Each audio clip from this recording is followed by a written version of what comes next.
আমি কি ডিটেকটিভ বক্সির সাথে কথা বলছি? হ্যাঁ নমস্কার, আমি ব্যোমকেশ বক্সি, তবে ডিটেকটিভ নই, সত্যান্বেষী।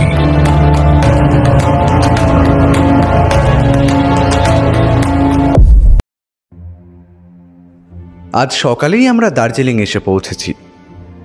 ব্যোমকেশকে কয়েকবার সত্যবতীকে আনার কথা বললেও সে কিন্তু শোনেনি। কেন জানি না, আমার বারবার বলা সত্ত্বেও সে ব্যাপারটাকে সুন্দরভাবে এড়িয়ে যাচ্ছিল। তবে আমার কাছ থেকে এড়িয়ে যেতে পারলেও সত্যবতীকে এড়িয়ে যাওয়া খুব একটা কিন্তু সহজ ছিল না।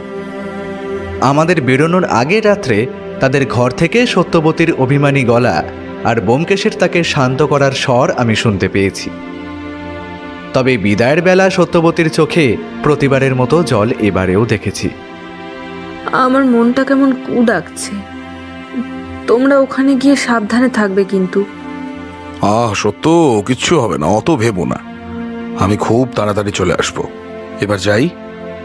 যাই বলতে নেই, বলতে হয় আসি। আচ্ছা বেশ, আসি। সত্য, এত ভাবছো কেন বলো তো? কথা দিচ্ছি পরের বার তোমায় নিয়ে যাব। এবার একটু সমস্যা আছে। সমস্যাটা যে কি তা গোটা রাস্তাতেও ব্যোমকেশ আমায় বলল না। এটা ওটা অমূলক কথাবার্তায় গোটা রাস্তাটা কেটে গেল।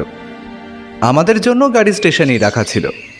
আমরা পৌঁছে স্টেশনের বাইরে গিয়ে এদিক ওদিক তাকাচ্ছি, এমন সময় একজন আমাদের কাছাকাছি এসে বলল, মশাইরা কি কলকাতা থেকে আসছেন নাকি? হ্যাঁ। আরে আমি বীরেনবাবুর চা বাগানের ম্যানেজার। স্যার আপনাদের জন্যই গাড়ি পাঠিয়ে দিলেন। আপনারা আসুন আসুন আমার সঙ্গে। বীরেনবাবুর নিজের আসার কথা ছিল যে? হ্যাঁ, ওনারই আসার কথা ছিল, কিন্তু ওনার ছেলের হঠাৎ খেলতে খেলতে পড়ে গিয়ে পায়ে চোট লেগেছে। সেই কারণেই বাড়ির সবাই বেশ ব্যস্ত। তাই স্যার আমায় পাঠালেন আপনাদের নিয়ে যেতে। স্যার বারবার বলে দিয়েছেন যাতে আপনাদের কোনো রকম অসুবিধে না হয়। বেশ, তাহলে চলুন যাওয়া যাক। নতুন কেনা একটা সাদা রঙের অ্যাম্বাসেডর গাড়িতে একজন ড্রাইভার আগে থেকেই বসেছিল। আমরা তিনজন গিয়ে বসেছি। জিতেনবাবু ড্রাইভারকে হাতের ইশারায় গাড়ি চালানো শুরু করতে বলল। তা ট্রেনে আসতে কোনো সমস্যা হয়নি তো ব্যোমকেশবাবু? না, শুধু বারবার মনে হয়েছে পথের পাশের দেখা দূরের পাহাড়গুলো যেন খুব তাড়াতাড়ি চোখের আড়াল হয়ে যাচ্ছে। একবার কাছ থেকে পাহাড় দেখার খুব ইচ্ছে আছে। তা বেশ, তো দেখবেন। এটা কোনো ব্যাপার হলো? আরে আমাদের চা বাগানটা যেখানে রয়েছে সেখান থেকে দূরে পাহাড় দেখা যায়। সকাল বিকেল যত খুশি পাহাড় দেখতে পাবেন। তাহলে তো বেশ ভালো হলো। এদিককার রাস্তাঘাট, মানুষজন সব কেমন যেন আলাদা ধরনের। রাস্তাঘাট যেমন পরিষ্কার তেমনই দৃষ্টিনন্দন, দেখলে আপনা থেকেই চোখ জুড়িয়ে যায়। মাঝে মাঝে উল্টো দিক থেকে আসা গাড়ি আমাদের পাশ কাটিয়ে চলে যাচ্ছে। ড্রাইভারের হাত যে খুব পাকা তার প্রমাণ পেলাম একটা রাস্তার মোড় ঘুরতে গিয়ে। উঁচু পাকদণ্ডির মতো রাস্তাগুলো এগিয়ে যেতে যেতে হঠাৎ করে কোথাও এমনভাবে বাঁক নিয়েছে যে সামনের কোনো কিছুই বোঝা যায় না। এর মধ্যেই হঠাৎ করে সামনের দিক থেকে একটা গাড়ি কোনো রকম হর্ন না দিয়েই রাস্তার এক পাশ থেকে এমন করে বেরিয়ে এসেছিল, আর একটু হলেই একটা দুর্ঘটনা ঘটত। আমাদের ড্রাইভার কোনো মতে গাড়িটা পাশ কাটিয়ে নিতে নিতে বলল, ও সাব, গাড়ি কেসে চালায় দেখেছেন? ড্রাইভার হিন্দি বাংলা দুই মিলিয়ে কথাটা বলল, তবে তার কথায় বিরক্তির ভাব স্পষ্ট। এদিকে ড্রাইভারেরা এমনিতে খুব সমঝদার হয় ব্যোমকেশবাবু, লেকিন এই ব্যাপারটা ঠিক বোঝা গেল না তো। গাড়িতে দুজন ছিল, একজন ড্রাইভার আর একজন ড্রাইভারের পাশের সিটে। পিছনের সিট খালি ছিল। জিতেন আরও কিছু বলতে যাবে, তার আগেই একটা পুলিশের গাড়ি ঝড়ের গতিতে আমাদের পাশ কাটিয়ে সেই গাড়িটার পেছনে ধাওয়া করতে করতে পাহাড়ি বাঁকে অদৃশ্য হয়ে গেল। এবার আমি কথা বললাম, মনে হয় পুলিশের ভয়েই গাড়িটা ওইভাবে পালাচ্ছিল। আমার কথায় ব্যোমকেশ আর জিতেন দুজনেই মাথা নাড়ালো। গাড়িতে আর আমাদের তেমন কোনো কথা হলো না। শেষমেশ এসে পৌঁছালাম আমাদের গন্তব্যে। বীরেনবাবুর বাড়িটা চা বাগানের এক পাশে। আমাদের গাড়িটা যেখানে থামলো সেখান থেকে বহুদূর চা বাগান দেখা যায়।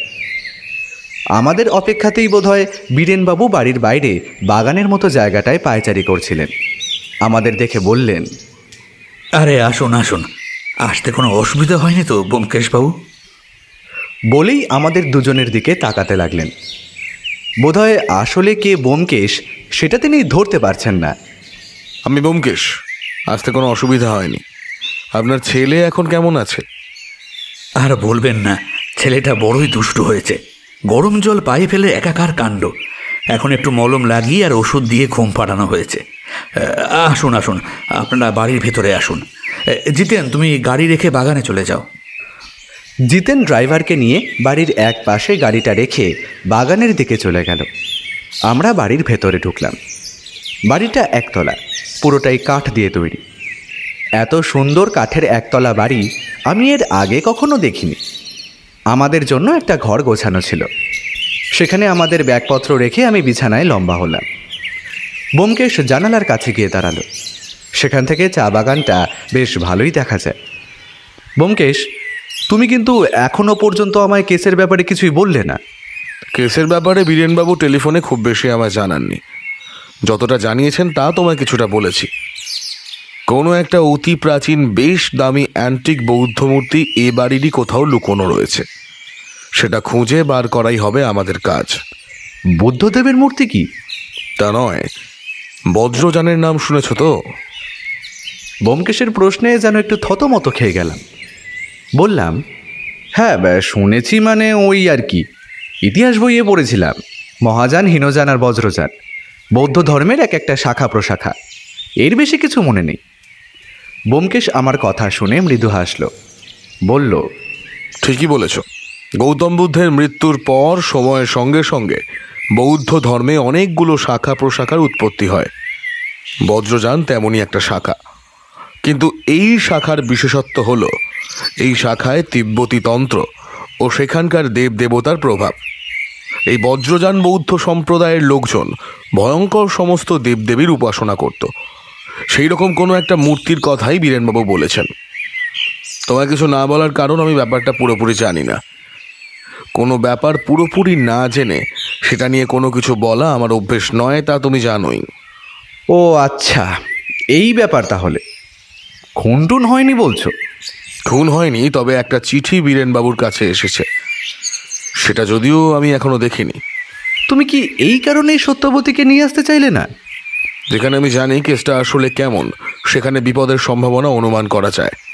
যেখানে আসল কেস সম্পর্কে আমাদের জানা নেই, সেখানে বিপদ সম্পর্কে কোনো অনুমান কাজে লাগে না। এই পেশায় আমি যতদিন থেকে রয়েছি তাতে বিপদ নিয়ে খেলার অভ্যাস আমার হয়েছে। আমার সাথে এতদিন থেকে তোমারও সেটা অভ্যাস হয়ে গেছে, তবে সত্যবতীকে এসবের মধ্যে আমি ফেলতে চাই না। ব্যোমকেশ কিছু বলার আগেই আমাদের দরজায় শব্দ হলো। ব্যোমকেশ দরজা খুলতেই দেখলাম একজন কাজের লোক গোছের ভদ্রলোক দাঁড়িয়ে রয়েছে। ব্যোমকেশকে দেখেই সে বলল, আপনাদের জন্য স্নানের জল তৈরি আছে স্যার, আপনারা এক এক করে স্নান করে নিন, তারপর খাবার টেবিলে খাবার দেওয়া হবে। এদিকে তো বেশ ঠান্ডা রয়েছে, স্নানের জল নিশ্চয়ই গরম হবে। জিমি অল্প হেসে বলল, গরম জল ছাড়া স্নান করতে পারবেন না স্যার, এদিকটা পাহাড়ের অনেক উপরের দিকে বলে ঠান্ডাটাও বেশি। তোমার নাম কি? আমার নাম জিমি স্যার। তুমি ছাড়া এই বাড়িতে আর কোনো কাজের লোক আছে? আমি বাড়িতে রান্নার কাজের জন্য আছি স্যার। অন্য সব কাজকর্ম চা বাগান থেকে কেউ এসে দিনে না হয় বিকেলে করে দিয়ে যায়। এ বাড়িতে আর কে কে থাকে? এ বাড়িতে স্যার আর স্যারের বউ আর ছেলে থাকে স্যার, এখানেই থাকে, আর আমি আর ড্রাইভার থাকে। স্নান সেরে খাবার টেবিলে যখন আমরা বসলাম তখন দেখা গেল বীরেনবাবু এবং আমাদের নিয়ে এলেন যিনি সেই ম্যানেজার বাবু বসে রয়েছেন। খেতে খেতেই বীরেনবাবু বললেন, আমার ডাক পেয়ে আপনি যে এত দূর আসবেন সেটাই আমি ভাবতে পারিনি ব্যোমকেশবাবু। আসলে আমার পূর্বপুরুষরা যখন এই চা বাগান কিনে নিয়েছিলেন তখন ওই পাহাড় দেখার জন্যই কিন্তু তারা প্রথমে এখানে এসেছিলেন। এখানে থাকার বেশ কয়েক বছর পরে আমার ঠাকুরদার বাবা এই চা বাগান কেনেন। তার মানে আপনাদের বংশানুক্রমিক ব্যবসা এটা? হ্যাঁ ব্যোমকেশবাবু। আপনার পূর্বপুরুষদের সাথে বৌদ্ধ ধর্মের কি একটা যোগসূত্র আছে বলেছিলেন না? তা আছে ব্যোমকেশবাবু। আমার এক পূর্বপুরুষ বৌদ্ধ ধর্মের প্রতি এতটাই আকৃষ্ট হয়ে পড়েছিলেন যে নিজেও বৌদ্ধ ধর্ম গ্রহণ করেন। বৌদ্ধ সন্ন্যাসীদের সাথে মেলামেশা এবং তাদের মতো করে জীবন ধারণ করাই তখন ছিল ওনার ধ্যান জ্ঞান। পরে অবশ্যই এই পাগলামি কমে যায়, তবে তিনি এ বাড়িতে একটা বৌদ্ধ দেবতার মূর্তি প্রতিষ্ঠা করেন। তাই নাকি? সেই মূর্তি এখন কোথায় আছে? হ্যাঁ, আপনাদের দেখাবো এক সময়। তাহলে আপনি যে মূর্তির কথা বলেছিলেন, মানে আপনাদের পূর্বপুরুষদের বলে যাওয়া কথায় যে মূর্তিটা লুকোনো রয়েছে, তার সাথে এই মূর্তির সম্পর্ক কি? আসলে গোটা ব্যাপারটা একটু অন্যরকম। আমাদের বাড়িতে পূর্বপুরুষের প্রতিষ্ঠা করা যে মূর্তি রয়েছে তা হলো চক্রেশ্বরের মূর্তি। বাবার কাছে শুনেছি এই চক্রেশ্বর বজ্রযানের অতি গোপন এবং জাগ্রত দেবতা। একসময় নিজের মূল্যবান সম্পদ লুকিয়ে রাখার জন্য এই দেবতার পুজো করা হতো, তাই অতি গোপনে, এতই গোপনে যে বহু মানুষ নাকি এই দেবতার নাম পর্যন্ত জানে না। আমার বাবা মারা যাওয়ার সময় আমায় একটা অদ্ভুত কথা বলে যান। এই চক্রেশ্বরের মূর্তির সাথে তার বাবা তাকে একটা হেয়ালির কথা নাকি বলে গেছিলেন। হেয়ালি? হ্যাঁ, বলতে পারেন একটা ধাঁধা রেখে গিয়েছিলেন তিনি। আমাদের পূর্বপুরুষদের কাছ থেকে বংশানুক্রমিকভাবে এই হেয়ালি আমরা পেয়ে এসেছি এবং এই হেয়ালির মানেও তারা বর্ণনা করে দিয়ে গেছেন। তবে আমার বাবা মারা যাবার সময় তার মানসিক অবস্থা সামান্য বিঘ্নিত হয়েছিল, ফলে তিনি হেয়ালির মানে আমায় পরিষ্কার করে বলে যেতে পারেননি। তবে তার ডায়েরিতে হেয়ালিটা লেখা ছিল। সেই হেয়ালি দেখে আমি প্রথমে কয়েকবার সেই লুকোনো গুপ্তধনের ব্যাপারটা বার করার চেষ্টা করেছি, কিন্তু হেয়ালির মানে উদ্ধার করতে পারিনি। গুপ্তধন বলতে আসলে কি লুকোনো আছে সে ব্যাপারে আপনি কিছু জানেন? এই বজ্রযানেরই বৌদ্ধ ধর্মের কোনো দেবতার মূর্তি রয়েছে শুনেছি, তবে মূর্তিটা অমূল্য মণিমাণিক্য দিয়ে তৈরি, এটা আমি বাবার কাছ থেকে কয়েকবার শুনেছি। এই মূর্তিটাই আপনি উদ্ধার করতে চাইছেন, আর এই কাজে আমি আপনাকে সাহায্য করব, তাই তো? হ্যাঁ ব্যোমকেশবাবু। আপনার বাবা মারা গেছেন কতদিন আগে? প্রায় 5 বছর আগে। তাহলে এতদিন পরে আপনি কেন সেই হেয়ালির মানে উদ্ধার করতে চাইছেন? আমি ভেবেছিলাম হয়তো আমি নিজেই কাজটা করতে পারবো ব্যোমকেশবাবু। তবে কিছুদিন আগে আমার ঘর থেকে বাবার সেই ডায়েরিটা চুরি হয়ে যায়। ভাগ্যক্রমে সেই হেয়ালিটা আমি আমার কাছে লিখে রেখেছিলাম, তাই ডায়েরিটা চুরি গেলেও আমার তেমন সমস্যা হওয়ার কথা না। কিন্তু আমার কেমন মনে হচ্ছে ব্যোমকেশবাবু, আমি ছাড়াও অন্য কেউ এই হেয়ালির মানে উদ্ধার করার চেষ্টা করছে। সে যদি আমাদের আগে কাজটা করে ফেলে তাহলে সেই মূর্তি তার হাতে চলে যাবে। আমাদের পূর্বপুরুষের সম্পত্তি এভাবে বেহাত হোক আমি চাই না ব্যোমকেশবাবু। অতঃপর আমাদের এই অচেনা চৌর্যবৃত্তিধারীর আগে হেয়ালির মানে উদ্ধার করে মূর্তিটা খুঁজে বের করতে হবে। ঠিক এই কারণেই আপনাকে জরুরি তলবে এখানে আসতে বলা। আমাদের খাওয়া হয়ে গেছিল। ব্যোমকেশ কি যেন ভাবতে ভাবতে বলল, এইটা কে চুরি করতে পারে বলে আপনার ধারণা? এখানে চা বাগানের প্রায় অনেকেই আমার বাড়িতে আসা যাওয়া করে। ডায়েরিটা চুরি যাবার 2 দিন আগে আমার বাড়িতে একটা পুজো ছিল, তখন বাইরের অনেক লোকজনই এসেছিল। পুজো মিটে যাওয়ার 2 দিন পরে আমি বুঝতে পারি যে ডায়েরিটা চুরি গেছে। এবার এত লোকজনের মাঝে কাউকে সন্দেহ করাটা তো সহজ নয় ব্যোমকেশবাবু। এই ডায়েরির কথা আর মূর্তির কথাটা কে কে জানে? বাবা মারা যাওয়ার আগে মাঝে মাঝে ওই মূর্তির কথা বলতেন। বাবার কাছে নানান সময়ে নানা লোকজন আসা যাওয়া করত, তাই এ বাড়ির কাজের লোক, বাইরের লোক প্রায় অনেকেই মূর্তির কথাটা জানে। কিন্তু সে যে এতদিনে হেয়ালির মানে উদ্ধার করে ফেলেনি তার নিশ্চয়তা কোথায়?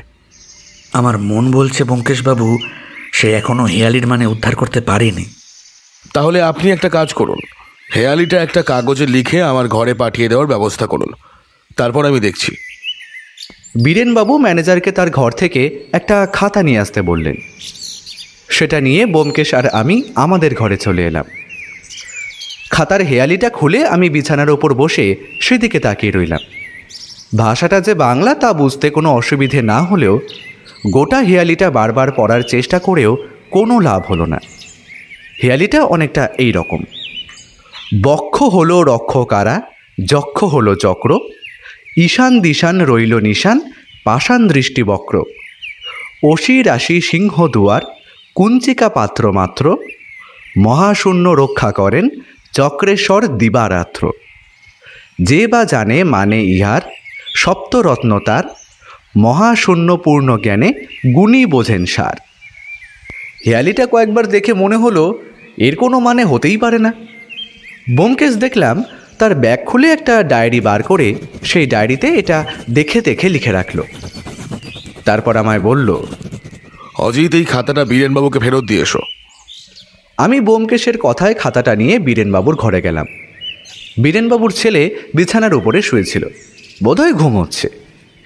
তার একটা পা ফোসকা পড়ে গেছে। তার বিছানার পাশেই বসে একজন মহিলা সেই পায়ে মলমের মতো কিছু একটা লাগিয়ে দিচ্ছে। আমি দরজার কাছ থেকেই বললাম, বীরেনবাবু নেই? না, উনি একটু বাইরে বেরিয়েছেন। আপনাকে তো ঠিক... আমরা কলকাতা থেকে আসছি। বীরেনবাবু আমাদের ডেকে পাঠিয়েছেন। ওনার পরিবারের সেই... ও আচ্ছা, আপনি সেই গোয়েন্দা ব্যোমকেশ বক্সী?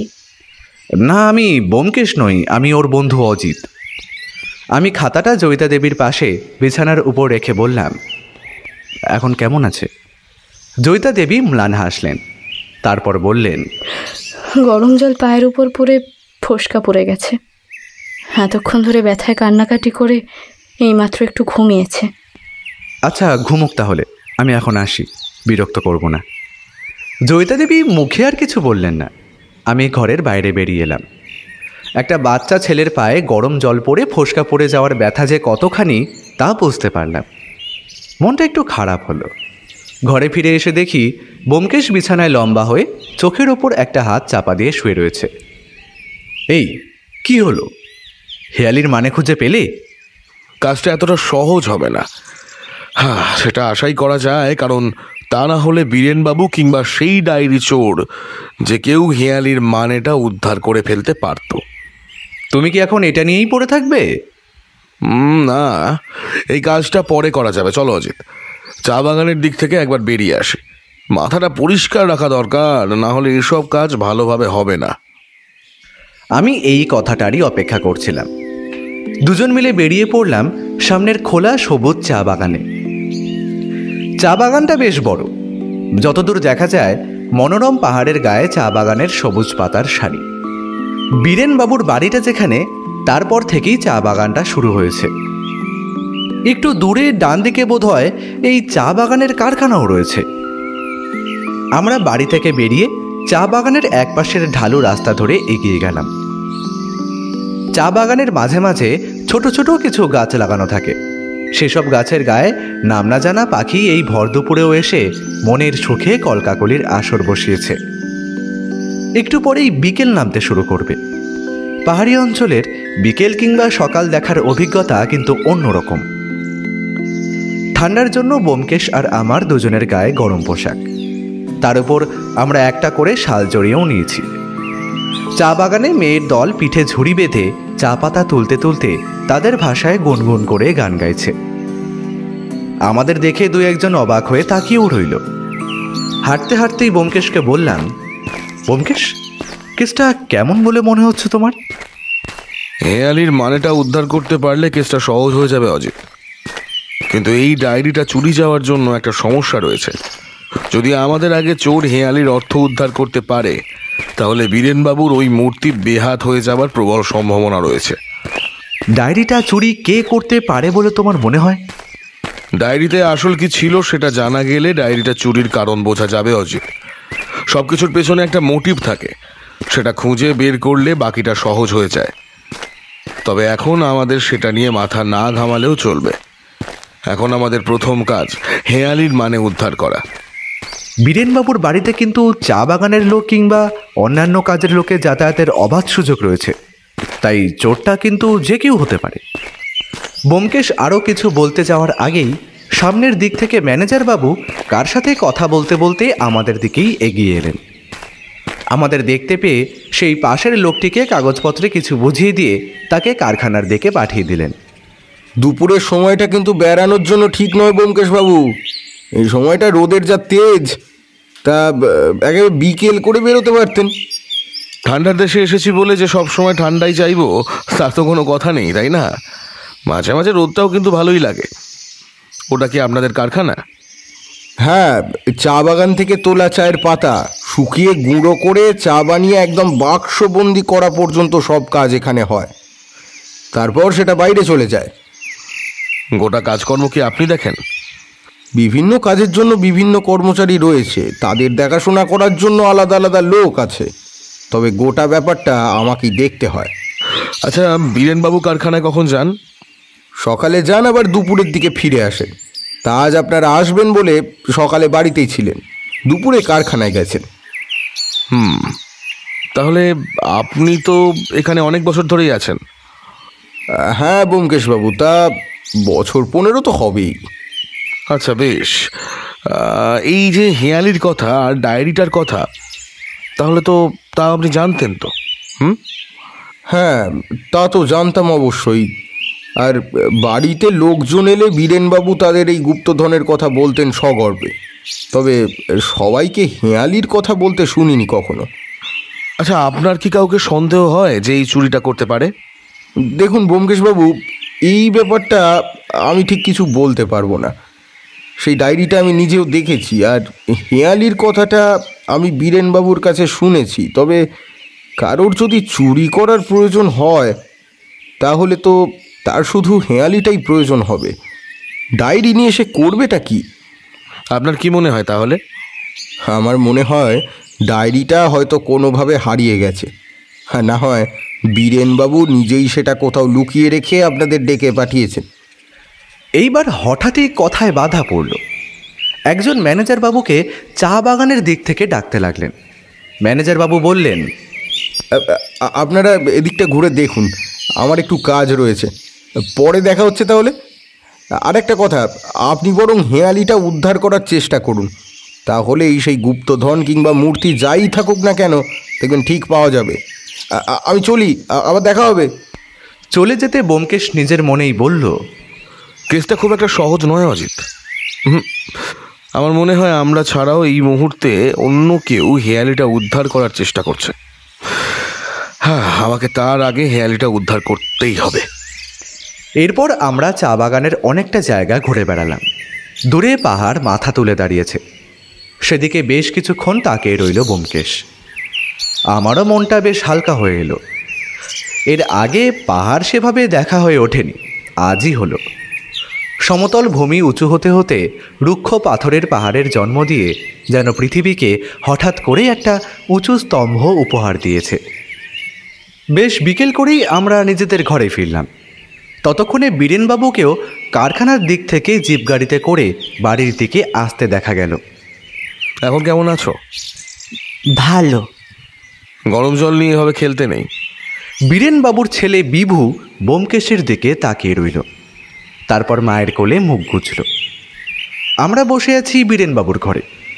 তিনি কারখানা থেকে একটু আগেই ফিরে এসেছেন। তবে সব থেকে বড় ঘটনাটা হলো, বীরেনবাবুর ঘরের জানলা দিয়ে একটু আগে কেউ একটা কাগজের চিরকুট ফেলে দিয়ে গেছে। ঘটনাটা যখন ঘটেছে তখন ঘরে বীরেনবাবুর স্ত্রী জয়িতা দেবী তার ছেলের পাশে শুয়ে ঘুমোচ্ছিলেন। খোলা জানলা দিয়ে কেউ কাগজটা ঘরের মধ্যে ফেলে দিয়ে চলে গেছে। আমরা আসার আগেই বীরেনবাবু ফিরে এসেছিলেন। আমরা ঘরে ঢুকতেই জিমি এসে বলল বীরেনবাবু আমাদের ডেকেছেন। এটা আবার কি শুরু হলো ব্যোমকেশবাবু? ব্যোমকেশ চিরকুটটা হাতে নিয়ে দেখে আমার দিকে এগিয়ে দিল। আমি দেখলাম তাতে লেখা কয়েকটা শব্দ। হেরুক খোঁজার জন্য গোয়েন্দা আনিয়েছ, যার জিনিস তার কাছে থাকাই ভালো নয় কি? বেশি বাড়াবাড়ি করলে ফল হিতে বিপরীত হবে কিন্তু। হেরুক? চিঠিটা পড়ে ব্যোমকেশ ভ্রু কুঁচকাল। এবার তো মনে হচ্ছে কেউ সত্যি গুপ্তধনের পেছনে রয়েছে, কারণ গোয়েন্দা আসার ব্যাপারটা তাদের নজরেও পড়েছে। তাই তো আপনাকে বলছি ব্যোমকেশবাবু, যত তাড়াতাড়ি সম্ভব হেঁয়ালির মানে উদ্ধার করুন, না হলে যদি অন্য কেউ সেটা উদ্ধার করে ফেলে। হেঁয়ালিটা বাংলায় লেখা হলেও কেমন যেন অগোছালো। আপনি কি নিশ্চিত আপনার বাবা এই হেঁয়ালিটাই দিয়ে গিয়েছিলেন? হেঁয়ালিটা আমাদের বংশানুক্রমিকভাবে চলে আসছে ব্যোমকেশবাবু। এই হেঁয়ালিতে ভুল নেই কোনো, একমাত্র যদি না যে হেঁয়ালিটা লিখেছিল সে ভুল লিখে থাকে। ব্যোমকেশ কিছুক্ষণ চিন্তিত মুখে বসে রইল। জিমি আমাদের সবার জন্য মাখন দেওয়া চা নিয়ে এলো। এর মাঝে ম্যানেজার বাবু এসে পড়লেন।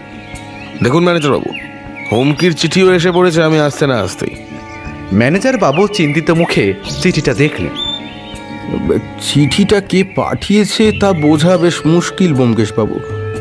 এখানে অনেকেই আছে যারা বাংলা লিখতে পড়তে জানে না, তবে বাংলা জানা লোকের সংখ্যাটাও কিন্তু কম নয়। আমরা যখন চা বাগানের দিকে বেড়াতে গিয়েছিলাম তখনই কেউ চিঠিটা দিয়ে গেছে।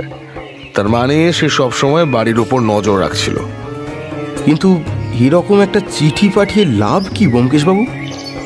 আমাদের ভয় দেখিয়ে এই গুপ্তধন খোঁজার ব্যাপারটা থেকে দূরে সরিয়ে রাখতে চাইছে কেউ। আর আমার মনে হয় এই হেরুকের সঙ্গে গুপ্তধনের কোনো সম্পর্ক আছে। এরকম কোনো নাম তো আগে শুনিনি। আমি শুনেছি, বাবা মারা যাবার আগে মাঝে মাঝে এই নামটা বলতেন। ব্যোমকেশ উত্তেজিত স্বরে প্রশ্ন করল, তিনি কি আর কিছু বলতেন? আপনার মনে আছে? তিনি বলতেন এই বাড়িতে কোথাও জিনিসটা লুকানো আছে। তিনি অবশ্য গুপ্তধন বলতেন না, তিনি বলতেন অমূল্য একটা সম্পত্তি। সেটা কি ওই হেয়ালির মানে উদ্ধার করার পরেই পাওয়া যাবে? আমার তো তাই মনে হয়। এই চিঠিটাকে গুরুত্ব দেবার প্রয়োজন নেই ব্যোমকেশবাবু। আপনি আপনার মতো করে হেঁয়ালিটা উদ্ধার করার চেষ্টা করুন। আমায় কেউ ভয় দেখিয়ে এই কাজটা থেকে বিরত করতে পারবে না। ব্যোমকেশের কথায় জয়িতা দেবী বিভুকে দুহাত দিয়ে নিজের কাছে টেনে নিলেন। বীরেনবাবু কেমন বিস্মিত মুখে তাকিয়ে রইলেন। আমরা নিজেদের ঘরে ফিরে এলাম। সন্ধে নেমেছে বাইরে। আমাদের ঘরের জানলাটা দিয়ে বাইরে চা বাগানটা দেখা যায়। সূর্য ডুবে যাওয়ার সাথে সাথে ঠান্ডাটাও বেশ জাঁকিয়ে পড়েছে। জানলাটা বন্ধ করে দিয়ে বিছানার ওপরে এসে বসো অজিত। আমি জানলা বন্ধ করে ঘরের দরজায় ছিটকিনি তুলে বিছানার উপরে বসলুম। দুজনের গায়ে দুটো শাল। শালের ভেতর থেকে হাত বার করে ব্যোমকেশ একটা খাতা খুলে বসেছে। এই খাতায় সেই হেয়ালিটা লেখা রয়েছে। তাছাড়া আর একটা পাতায় আরও কী সব যেন লেখা। আচ্ছা, তোমার কি মনে হয় এই গুপ্তধনের পেছনে বীরেনবাবু ছাড়া আর কে কে রয়েছে? বীরেনবাবু ছাড়া আর যারা যারা এই গুপ্তধনের ব্যাপারটা জানেন তারা সবাই তো এর পেছনে থাকতে পারে। সেটাই স্বাভাবিক নয় কি? একবার গুপ্তধন উদ্ধার করতে পারলে অবশ্য সমস্যার সমাধান হয়েই যাবে। আচ্ছা, ম্যানেজার বাবু লোকটাকে তোমার কেমন বলে মনে হয়? অনেক বছর ধরেই তো কাজ করছেন, বেশ বিশ্বাসী বলেই তো মনে হলো। আর তার যদি গুপ্তধনের উদ্ধার করার হতো তার কাছে তো সুযোগ ছিলই। জয়িতা দেবীর ঘরের চিঠিটা ফেলার জন্য বাড়ির পেছনের দিকে যেতে হবে। আমরা যখন চা বাগানের মধ্যে দাঁড়িয়ে ম্যানেজার বাবুর সাথে কথা বলছিলাম তখন একটা স্থানীয় লোককে বাড়ির দিক থেকে কারখানার দিকে হেঁটে যেতে দেখেছি। তখন ব্যাপারটা গুরুত্ব দিইনি, অনেক দূর থেকে বলে লোকটাকে ভালোভাবে দেখাও হয়নি। আমি অবাক হয়ে বললাম, তার মানে তুমি বলতে চাইছো চা বাগানের কেউ এই কাজটা করেছে? কেউ এই কাজটা করেছে অথবা তাকে দিয়ে অন্য কেউ কাজটা করিয়েছে। কিন্তু এতে লাভ কি? হেরুকের নামটা কি তুমি এর আগে শুনেছ? না, ওই চিঠিতেই তো প্রথম দেখলাম। আর তারপর তো জয়িতা দেবী বললেন তিনি তার বাবা মানে বীরেনবাবুর বাবার কাছ থেকে কথাটা শুনেছেন। চিঠির প্রেরক কিন্তু আমাদের এক্ষেত্রে সাহায্যই করেছেন। আমার অনুমান বলছে এই গুপ্তধন আসলে আর কিছুই নয়, একটা অমূল্য হেরুক মূর্তি। হেরুক মূর্তি?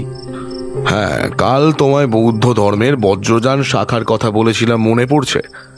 হেরুক সেই শাখারই এক ভয়ঙ্কর দেবতা। ভারী উগ্র হেরুকের বিগ্রহ কল্পনাও। বৌদ্ধদের বিশ্বাস অনুযায়ী হেরুক সাক্ষাৎ প্রজ্ঞা, জ্ঞান ও শান্তির প্রতীক। অনেকে আবার এই দেবতাকে ইষ্ট দেবতা জ্ঞানে পুজোও করে। তবে তিব্বতী ভাষায় হেরুক শব্দটার মানে কিন্তু খুবই অদ্ভুত। কি মানে? রক্তপায়ী। সহজে বললে রক্তের জন্য পিপাসার্থ দেবতা। ভারী অদ্ভুত এই বজ্রযান শাখাটি। এখানকার দেবতা, তাদের বিগ্রহ এবং সেই সব বিগ্রহের প্রতীকী অর্থ সবই একদম অন্য রকমের বলা চলে। আচ্ছা বলো দেখি, যদি কেউ এই মূর্তির সন্ধান বন্ধই করতে চায় তবে সে চিঠিটা আমাদের ঘরে না ফেলে জয়িতা দেবীর ঘরে ফেললেন কেন?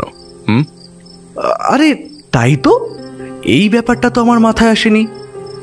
তাহলে চিঠিটা সরাসরি আমাদেরকেই দিল না কেন? সরাসরি আমাদের দেওয়াতে অনেক বিপদ আছে অজিত। তাই চিঠিটা জয়িতা দেবীর ঘরে ফেলে এক কাজে দু কাজ হলো। সম্ভবত হেরুকের কথাটা সে আমাদের জানাতে চেয়েছিল, অর্থাৎ সে আমাদের বোঝাতে চাইল এই হেয়ালি সমাধানে সে আমাদের চাইতে এক ধাপ এগিয়ে রয়েছে। তাছাড়া বীরেনবাবুকে একবার সতর্ক করে দিতে পারলো। তুমি কেসটা কিছু বুঝতে পারছো ব্যোমকেশ? বীরেনবাবুর বাবার ডায়েরিটা পাওয়া গেলে সুবিধে হতো অজিত। আমার মনে হয় এই মুহূর্তেই সবকিছুর সাথে খুব চেনা কারোর সম্পর্ক রয়েছে। আর হেয়ালির ব্যাপারটা? হেয়ালি, এইটাই তোমাকে সব থেকে বেশি ভাবাচ্ছে অজিত। বক্ষ হলো রক্ষকারা, যক্ষ হলো চক্র, ঈশান দিশান রইল নিশান, পাষাণ দৃষ্টি বক্র। না অজিত, যত ভাবছি ততই হেয়ালিটা জটিল হয়ে যাচ্ছে। এই হেয়ালিটা যে সাংকেতিক বেশ বুঝছি, কিন্তু সংকেতগুলো ধরেও ধরতে পারছি না। তবে আমি নিশ্চিত খুব শিগগিরই আমরা তা পারবো। আচ্ছা, বীরেনবাবুর বাড়িতে আর একটা মূর্তি ছিল বলে তিনি বলেছেন, ওই চক্রেশ্বর বা যক্রেশ্বর জাতীয় কিছু একটা। ওটার সাথে এই মূর্তির কি কিছু সম্পর্ক আছে? সেটাই তো স্বাভাবিক অজিত। এক কাজ করো, চলো চলো চক্রেশ্বরের মূর্তিটা দেখেই আসি। বীরেনবাবু আমাদের সাথে এলেন না। জিমি আমায় আর ব্যোমকেশকে নিয়ে বাড়ির পেছনের দিকের একটা ঘরে গিয়ে পৌঁছল। সেই ঘরের দরজা খুলতেই যে মূর্তিটা দেখা গেল, এরকম মূর্তি এর আগে আমি কখনো দেখিনি। হিন্দু ধর্ম মতে কুবের নামের এক দেবতার কথা এবং তার মূর্তি আমি দেখেছি। এই মূর্তিটার সাথে তার অনেকটা মিল থাকলেও মুখের দুপাশে লম্বা দুটো সদন্ত রয়েছে। মূর্তিটির মুখের ভাব ভীষণ উগ্র, চোখের ভুরু দুটি ঈষৎ বাঁকা, তাতে মুখের কুরুদ্ধ ভাবখানা আরও বেশি করে ফুটে উঠেছে। মূর্তিটার চারিদিকে নানান সূক্ষ্ম তিব্বতী কারুকার্য ছাড়াও দুটো হাতে ধরা রয়েছে একটা অদ্ভুত পাত্রের মতো বস্তু, এবং তার সাথেই অনেকটা ছোট আকারের ঘটের মতো কিছু একটা সেই পাত্রে রাখা রয়েছে। দুহাতের বাহুর মাঝে একটা লম্বা তলোয়ার কিংবা লাঠি জাতীয় কিছু একটা শোয়ানো। চক্রেশ্বরের গোটা মূর্তি বহু পুরনো, এখানে ওখানে মূর্তির রং এবং কারুকার্য নষ্ট হয়ে গেছে। তবে এই মূর্তি যে এখনও পুজো হয় তা বোঝা গেল মূর্তির সামনে পুজোর উপকরণ দেখে। এই গোটা ঘরটাই আলাদা ঠাকুর ঘর হিসেবে ব্যবহৃত হয় বলে জিমি জানালো। এই চক্রেশ্বর খুব জাগ্রত দেবতা স্যার। আগের পুজো প্রতিদিন হতো, তবে বড়বাবু মারা যাওয়ার পর থেকে বাবু খুব একটা পুজো টুজো করেন না। এ বাড়িতে কোনো হিন্দু দেবতার মূর্তি নেই? না স্যার, আমি যতটা জানি বাবুরা সবাই বৌদ্ধ, আর এই একটাই মূর্তি এ বাড়িতে আছে। যদিও দিদিমণির ঘরে কিছু হিন্দু দেবদেবীর ছবি রয়েছে। জিমির কথা সত্যি, আমরা দেখেছি জয়িতা দেবীর ঘরে দুর্গা এবং শিবের ছবি রয়েছে। ব্যোমকেশ মূর্তিটার দিকে তাকিয়েই রইল। মনে মনে দেখলাম ও বিড়বিড় করে বলছে, অসি রশি সিংহ দুয়ার, কুঞ্চিকা পাত্র মাত্র, মহাশূন্য রক্ষা করেন চক্রেশ্বর দিবারাত্র। অসি রশি সিংহ দুয়ার, আশ্চর্য। মূর্তিটা লম্বায় বেশ বড়। মূর্তিটা যেখানে রাখা রয়েছে তার নিচে একটা কালো পাথরের বেদি মতো জায়গা। গোটা ঘরে আর তেমন কিছু নেই, যদিও ঘরের একদিকে একটা জানলা আছে, পেছনের দিকে সেই জানলা দিয়ে সামান্য চাঁদের আলো এসে পড়েছে মূর্তিটার ঠিক বুকের উপরে। তাছাড়া ঘরে ইলেকট্রিক আলো তো রয়েছেই। মূর্তিটা দেখতে দেখতে একসময় ব্যোমকেশ প্রশ্ন করল, তোমাদের এই চক্রেশ্বর দেখছি খুবই ভয়াল প্রকৃতির। হেয়ালির কথা অনুযায়ী সেই এই গুপ্তধনের রক্ষাকর্তা। তুমি এই গুপ্তধনের কথা জানতে? জিমি মাথা নাড়াল। ব্যোমকেশকে দেখলাম মূর্তিটার সামনে পেছনে চারিদিকে ঘুরে ঘুরে দেখতে লাগলো এবং দুবার হাত দিয়ে মূর্তিটার গায়ে কি যেন পরীক্ষা করল। একসময় আমরা সেই ঘর থেকে বাইরে বেরিয়ে নিজের ঘরে এলাম। সেদিনের রাতটা একভাবেই কেটে গেল। রাতের খাওয়া দাওয়ার পর ব্যোমকেশ আর আমি আবার সেই হেয়ালিটা নিয়ে পড়লাম। বাংলায় লেখা সহজ সাধারণ দেখতে, সহজ বলে মনে হলেও হেয়ালির কিন্তু কোনো মানেই আমরা উদ্ধার করতে পারলাম না। এর আগে এমন অনেক হেয়ালি দেখেছি, তবে সে সমস্ত হেয়ালি আলাদা, আর এমন সাংকেতিক হেয়ালি আমরা খুবই কম দেখেছি। অথচ কেবল যেন মনে হচ্ছে অর্থটা ধরেই ফেলেছি। প্রায় অনেক রাত পর্যন্ত ব্যোমকেশ আর আমি হেয়ালির অর্থ আবিষ্কারের চেষ্টা করার পর শেষমেশ হাল ছেড়ে দিয়ে ঘুমোতে গেলাম। সকালে খাবার খেতে বসে ব্যোমকেশ বীরেনবাবুকে বলল, বীরেনবাবু, আমি হেয়ালিটা প্রায় উদ্ধার করে ফেলেছি। বীরেনবাবুর সাথে ম্যানেজার বাবু, জয়িতা দেবী এবং আমিও অবাক হয়ে ব্যোমকেশের দিকে তাকালাম। সামান্য কিছুটা বাকি রয়েছে, তবে তার জন্য আমায় কিছু বইপত্র পড়তে হবে। এ বাড়িতে কি বৌদ্ধ ধর্ম সম্পর্কিত কোনো বইপত্র রয়েছে? হ্যাঁ, ওপরে বাবার ঘরে অনেক বইপত্র রয়েছে। আমার মনে হয় বৌদ্ধ ধর্ম নিয়েও কিছু বইপত্র ওখানে পেয়ে যাবেন। আপনি সেসব পড়েন না? না, সত্যি বলতে কি এসব নিয়ে আমি খুব একটা আগ্রহ পাই না।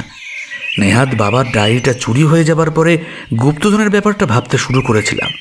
না হলে অনেক দিন আগে থেকেই গুপ্তধনের গল্পটা আমাদের পরিবারে চালু থাকলেও কখনোই সেটা খোঁজার চেষ্টা আমি করিনি। আচ্ছা বেশ, তাহলে ওই ঘরের দরজা আপনি জিমিকে খুলে দিতে বলুন। আমি আজ দুপুরেই ওই ঘরে যাব। বীরেনবাবু আর ম্যানেজার তাদের খাওয়া সেরে কারখানার দিকে চলে গেলেন। আমি আর ব্যোমকেশ আবার বেরিয়ে পড়লাম পাহাড় দেখতে। চা বাগানে ঘোরার ফাঁকে ফাঁকে আমি যখন পাহাড় দেখায় মগ্ন, তখন স্পষ্ট বুঝতে পারলাম ব্যোমকেশ চা বাগানের প্রতিটি মানুষকে খুঁটিয়ে খুঁটিয়ে লক্ষ্য করার চেষ্টা করছে। একসময় আমরা হাঁটতে হাঁটতে পৌঁছে গেলাম সেই কারখানার কাছে। খুব বেশি বড় নয়, ভেতরে কাজকর্ম চলছে। আমরা বাইরে চারপাশে ঘুরে ঘুরে সেই কারখানাটা দেখে একসময় বাড়ি ফেরার পথ ধরলাম।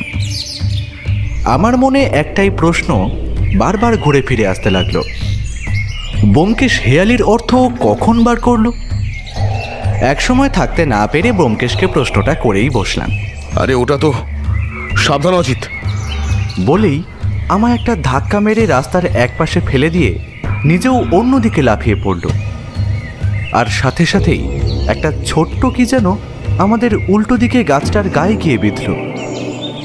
ব্যোমকেশ তাড়াতাড়ি এদিকে ওদিকে তাকাতেও কাউকেই দেখতে পেল না।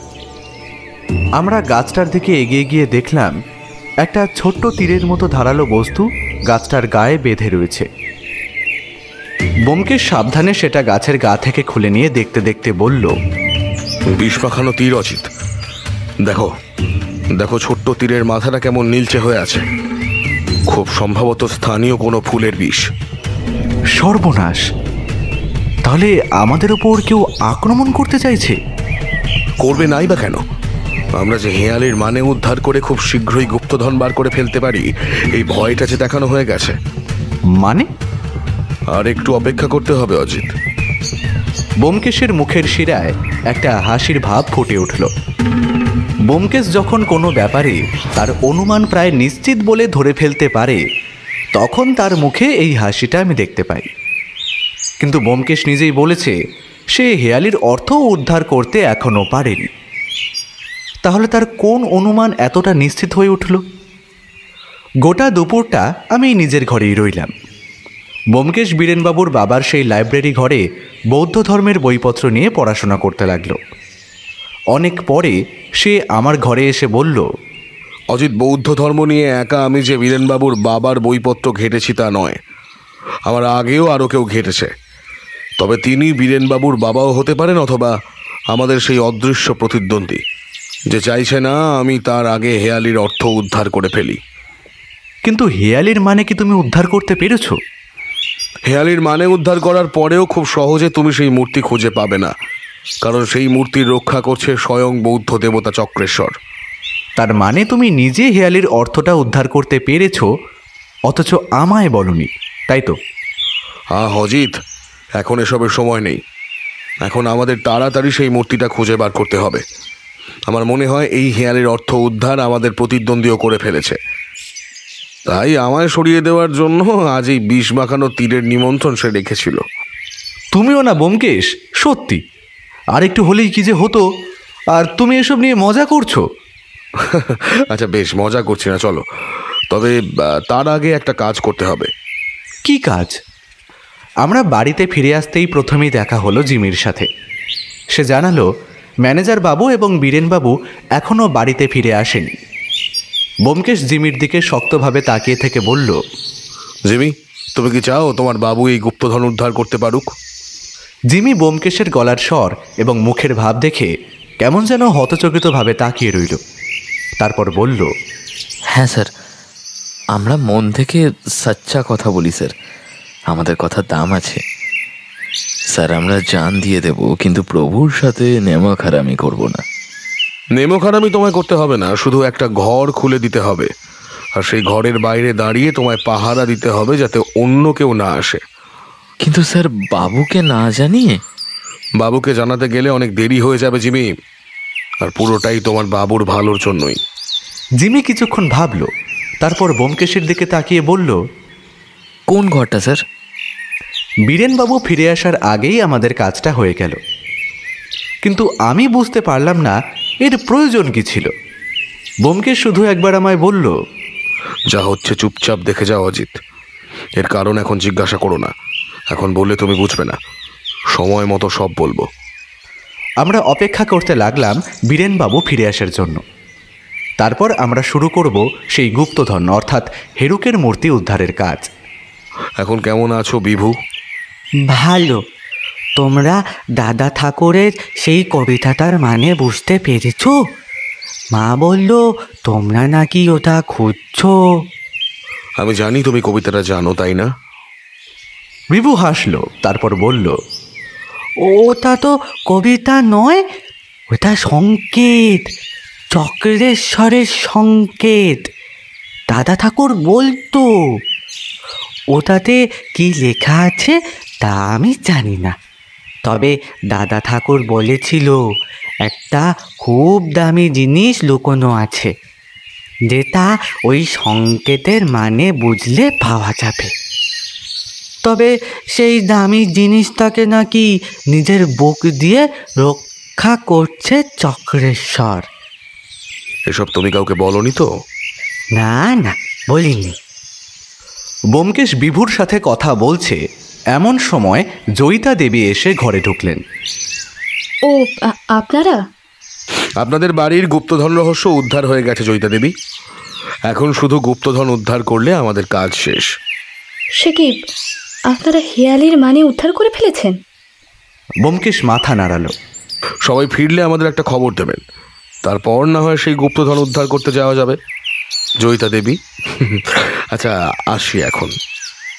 বীরেনবাবুর বাড়ির সেই ঠাকুর ঘরে আমরা সবাই দাঁড়িয়ে। ব্যোমকেশ বাদে বাকি সবার চোখে মুখে একটা বিস্ময় আর চাপা উত্তেজনা। আমার মাথায় তো গোটা ব্যাপারটা এখনো কিছুই ঢুকছে না। ব্যোমকেশ বলতে শুরু করলো, প্রথমেই আসি বীরেনবাবুর বংশানুক্রমিকভাবে পাওয়া এই গুপ্তধনের কথায়। বীরেনবাবুর পূর্বপুরুষরা বৌদ্ধ ধর্মের সাথে বেশ ভালোভাবেই জড়িয়েছিলেন। সেভাবেই তাদের কাছে আসা এই হেরুক আর চক্রেশ্বরের মূর্তি। বৌদ্ধ ধর্মের যে সমস্ত গ্রন্থে হেরুক আর চক্রেশ্বরের মূর্তির কথা আছে, তার বেশিরভাগ জায়গাতেই এই দুই মূর্তির কথা একসাথেই আছে। সব জায়গার বর্ণনা অনুযায়ী চক্রেশ্বর হেরুককে রক্ষা করে আসছে সেই প্রথম থেকেই। বীরেনবাবুর বংশানুক্রমিকভাবে পাওয়া এই হেয়ালি তার মানে বীরেনবাবু পর্যন্ত এসে পৌঁছয় না, কারণ তিনি বৌদ্ধ ধর্ম সম্পর্কে একরকম উদাসীন ছিলেন। ঠিক এই কারণেই হয়তো তার বাবা তাকে হেয়ালির মানেটা বলে যাননি। তিনি হয়তো চেয়েছিলেন বীরেনবাবু হেয়ালির মানে জানতে গিয়ে বৌদ্ধ ধর্ম সম্পর্কে আকৃষ্ট হয়ে পড়ুক। এই হেয়ালির মানে বোঝার ক্ষেত্রে যেটা অবশ্য অত্যন্ত গুরুত্বপূর্ণ একটা বিষয়। অন্যদিকে এই হেয়ালির কথা বীরেনবাবু ছাড়া আরও অনেকেই জানতেন। বীরেনবাবুর বাবার সেই ডায়েরিটা তার বাড়িতে পুজোর সময় চুরি হয়ে যায় বলে তিনি ভেবেছিলেন, কিন্তু আসলে ডায়েরিটা চুরি হয়েছিল তার আগেই। এরপরেই বীরেনবাবুর মনে হয় সেই গুপ্তধনের ব্যাপারটা হয়তো গুজব নয়। ডায়েরিটা না হারালে তিনি হয়তো এই ব্যাপারে তেমন কিছুই ভাবতেন না, কিন্তু ডায়েরি হারিয়ে যেতেই তার মনে হয় ব্যাপারটা দেখা দরকার। আমি এখানে আসার পরেই হেয়ালিটা আমার হাতে আসে। হেয়ালিটা ছিল শুনতে সহজ, কিন্তু সমস্যা ছিল হেয়ালির ভাষাটা। সেটা বাংলা ভাষায় লেখা, তবে অনেক ভেবেচিন্তে, যাতে চট করে সেটা কেউ বের করতে না পারে। আমার মনে হয় ডায়েরিটা যে চুরি করেছিল সে নিজে হেয়ালির অর্থটা বার করতে পারেনি।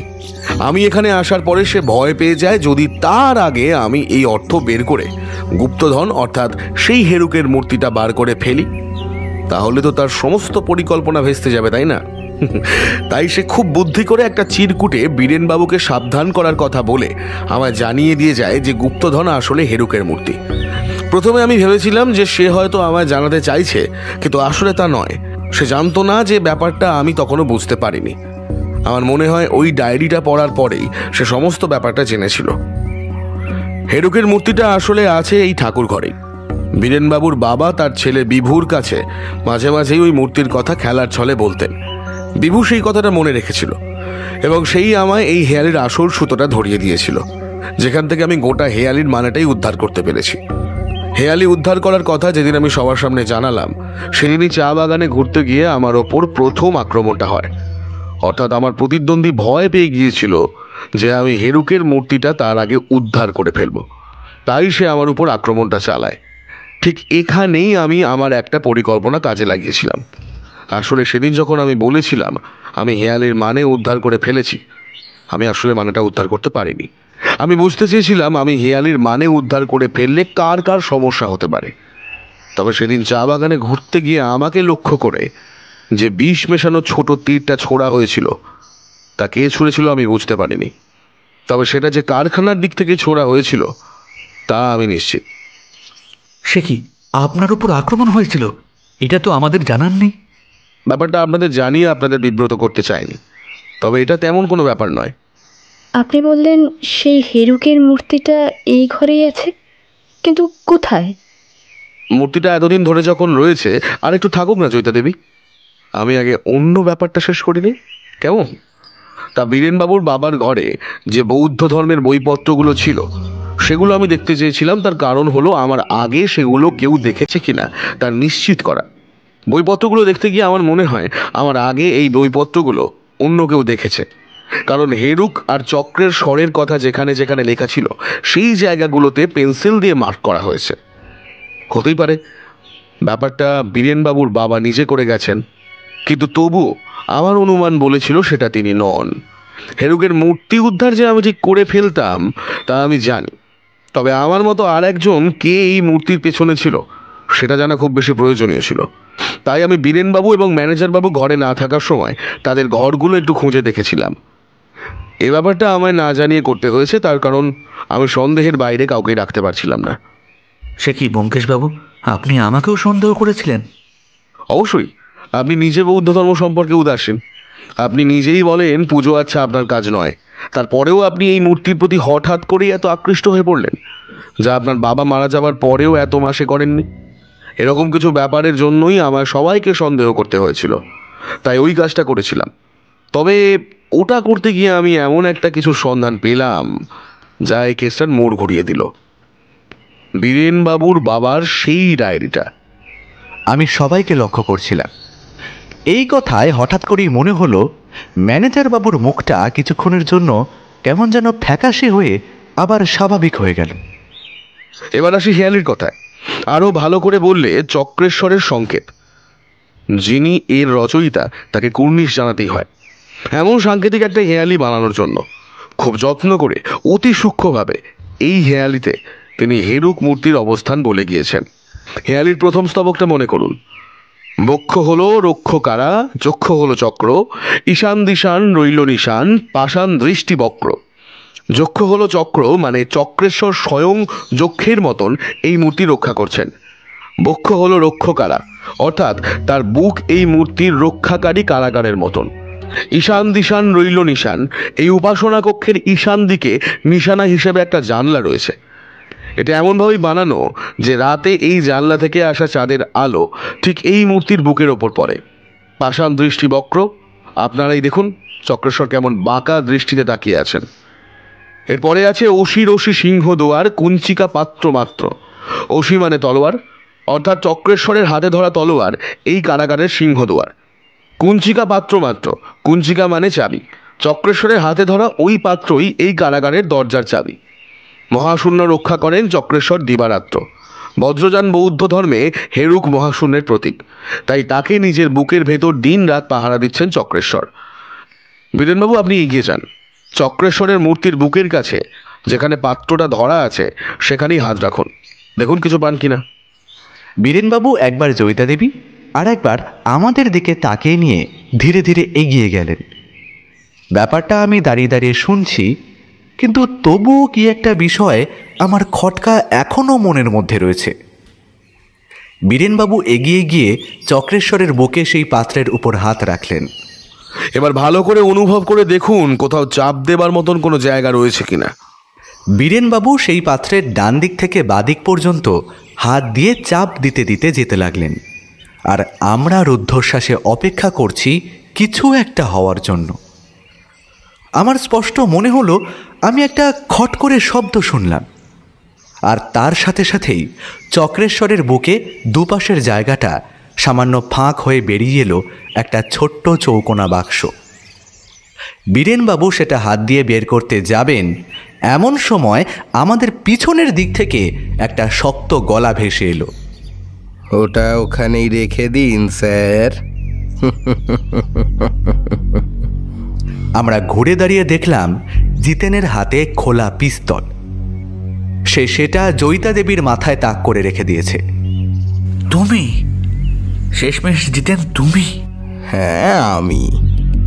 আপনার বাবার ডায়েরিটা আপনি মনে হয় খুব ভালোভাবে পড়েননি, তাহলে জানতে পারতেন এই হীরকের মূর্তিটা একা আপনাদের সম্পত্তি নয়, আপনার ঠাকুরদাও ওই মূর্তির সমান অধিকারী। এই মূর্তিটার জন্যে আমি আজ এত বছর ধরে এখানে রয়েছি। ব্যোমকেশবাবু না এলে হয়তো আমি হেয়ালির অর্থটা একদিন ঠিক উদ্ধার করে এই মূর্তি নিয়ে এখান থেকে চলে যেতাম। এত সহজ নয় জিতেনবাবু, আপনি এই মূর্তি নিয়ে এখান থেকে যেতে পারবেন না। কে আটকাবে আমায়? কে? আপনি? আমার লোক গাড়ি নিয়ে বাইরে অপেক্ষা করছে। আমি মূর্তিটা নিয়ে বাইরে বেরিয়ে আপনাদের সবাইকে এখানে বন্দি করে রেখে পালাবো? যে জিনিস এতদিন ধরে হন্যে হয়ে খুঁজছি, যে জিনিস আমার, তা শেষমেশ পাবো এইবার। আচ্ছা, একবার আপনার লোকেদের ডেকে দেখুন তো। জিতেনের হাতে পিস্তল দেখে সবাই ভয় পেলেও ব্যোমকেশ কিন্তু নির্বিকার, বরং তার মুখে একটা হাসি ফুটে উঠেছে। ঠিক এই সময় আমার মনে পড়ল খটকাটা কোথায়। জিমি এখানে নেই। এখানে আসার আগেই আমি তাকে দেখেছি, কিন্তু তারপর তাকে আর দেখা যায়নি। তাহলে কি ব্যোমকেশ? ব্যোমকেশের মুখের হাসি দেখে ম্যানেজার বাবু কেমন যেন থতমত খেলেন প্রথমে, তারপর গলা তুলে নিজের লোকদের ডাকতেও কোনো সাড়া পেলেন না।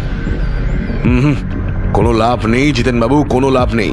আপনার ডাক শুনে আপনার লোকেরা আসবে না, কারণ তারা এতক্ষণে পুলিশের হাতে বন্দী। আপনার ডাক শুনে বরং এখন এই ঘরের দিকে পুলিশ এগিয়ে আসতে শুরু করেছে। ব্যোমকেশের কথা শুনে ম্যানেজারের মুখ এবার ফ্যাকাশে হয়ে গেল। সে গুলি চালানোর জন্য বন্দুক ব্যোমকেশের দিকে তুলতেই বাইরের দিক থেকে একটা গুলি ছুটতে এসে তার নিজের হাতেই লাগলো। জয়িতা দেবী বিভুকে নিয়ে দৌড়ে বীরেনবাবুর কাছে এসে দাঁড়ালেন।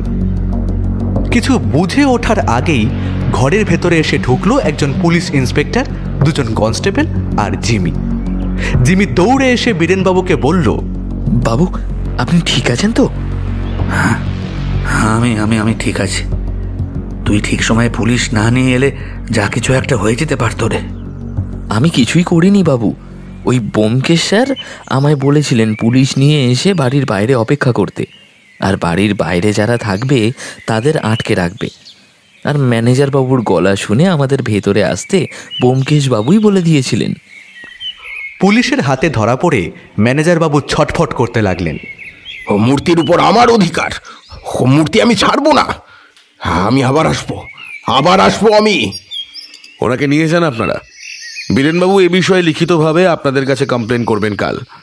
আর শুধুমাত্র বীরেনবাবু এবং তার পরিবারের উপর আক্রমণ করার অপরাধী হিসেবেই ওনাকে আটকে রাখুন। ব্যোমকেশ এগিয়ে গিয়ে চক্রেশ্বরের বুকের কাছ থেকে সেই কাঠের বাক্সটা টেনে বার করল। একটা সোনালি রঙের সুন্দর কাজ করা কাঠের বাক্স। তারপর তার ডালা খুলতেই ভেতর থেকে বেরিয়ে এলো একটা ছোট্ট মূর্তি। মূর্তিটা বড় জোর 1 হাত মাপের হবে, কিন্তু মূর্তিটা ছোট হলেও বেশ অদ্ভুত রকমের। এই মূর্তির যে ঠিক কতগুলো হাত রয়েছে তা ভালোভাবে বোঝা যায় না।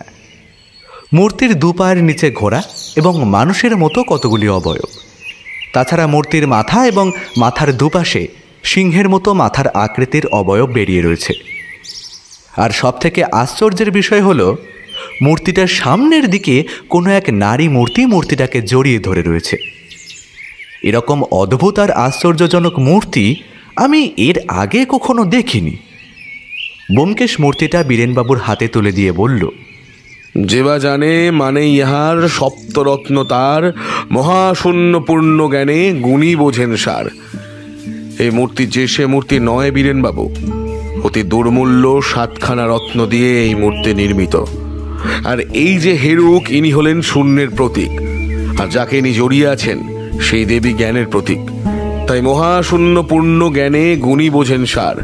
আপনার পূর্বপুরুষ বোধহয় কেবল মূর্তিটাকেই গুপ্তধন বলতে চাননি, এই মূর্তির সঙ্গে জড়িয়ে থাকা ইতিহাস, বৌদ্ধ দর্শন ও ঐতিহ্যকে তিনি প্রকৃত সম্পদ বলে মনে করতেন। তিনি চাইতেন প্রতিটা বংশধর যেন শুধুমাত্র সম্পদের লোভে হলেও এই ইতিহাস, দর্শন ও ঐতিহ্যকে জানতে পারে। আর হ্যাঁ, ম্যানেজার বাবু যে মিথ্যা বলেনি তা আপনার বাবার ডায়েরি পড়লেই বুঝতে পারবেন। আপনার ঠাকুরদার সাথে সম্ভবত ম্যানেজার বাবুর ঠাকুরদা একসাথেই বৌদ্ধ ধর্মের উপাসনা করতেন, আর তারা একসাথে এই মূর্তি কোনো একটা তিব্বতী গুম্ফায় এক মৃত্যু পথযাত্রী লামার কাছ থেকে পেয়েছিলেন। পরে আপনার ঠাকুরদাকে এই অমূল্য রত্নখচিত মূর্তিটি তিনি দান করেন এবং তিনি নিজেই সন্ন্যাস গ্রহণ করেন। সেই মূর্তির খোঁজ পেয়েই হয়তো ম্যানেজার বাবু এখানে এসেছিলেন।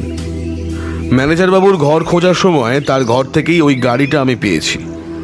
তবে ডায়েরিটা তার ঘরের ঘড়ির পেছনের দেওয়ালের সাথে সুতো দিয়ে বাঁধা ছিল, যাতে সহজে কেউ খুঁজে না পায়। আর ওটা পরেই বাকি সমস্তটা সম্পর্কে আমার ধারণা আরও পরিষ্কার হয়। আমরা সবাই বাড়ির বাইরে বেরিয়ে এলাম। বীরেনবাবুর ঘরে বিভুর সামনে বসে ব্যোমকেশ বলল, তাহলে বিভু, তোমার সেই গুপ্তধন আমি উদ্ধার করে দিলাম তো? বিভু কিছু বলল না, শুধু মাথা নাড়ালো। তার মুখে হাসি। তোমার পায়ের ব্যথা এখন কেমন আছে? কমে গেছে। আচ্ছা বেশ, আর দুষ্টুমি করবে না তো? বিভু মাথা নাড়িয়ে না বলল। আমাদের কাজ আপাতত এখানে শেষ হয়ে গেছিল। পরের দিন সকালে বসে ব্যোমকেশ বীরেনবাবুকে বৌদ্ধ ধর্মের ব্যাপারে, এই হেরুক আর চক্রেশ্বরের ব্যাপারে বেশ অনেক ইতিহাস শোনাচ্ছিল। এই কেসের সূত্রে বৌদ্ধ ধর্ম নিয়ে ব্যোমকেশের যে ভালোই জ্ঞানার্জন হয়েছে তা বেশ বুঝতে পারলাম। এরপর এলো বিদায় নেওয়ার পালা। আমাদের জন্য বাইরে গাড়ি অপেক্ষা করছিল। সবাইকে বিদায় জানিয়ে সেই গাড়িতে গিয়ে উঠলাম।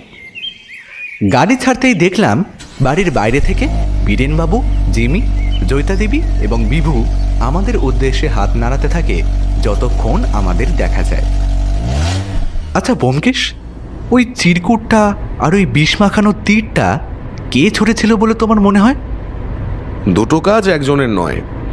ম্যানেজার বাবুর সাথে যারা জেলে এই মুহূর্তে বন্দি আছেন তাদেরই কেউ হয়তো এই কাজটা করেছিল। ম্যানেজার বাবু ভয় দেখিয়ে এই কাজটা করিয়েছিলেন। তবে তুমি বলছো ম্যানেজার বাবুরও ওই মূর্তির ওপর অধিকার রয়েছে। তাহলে তো ম্যানেজারের সাথে যেটা হয়েছে সেটাও তো খুব একটা ভালো নয়, তাই না? ব্যোমকেশ আর কিছু বলল না। আমাদের গাড়ি স্টেশনের দিকে চলল।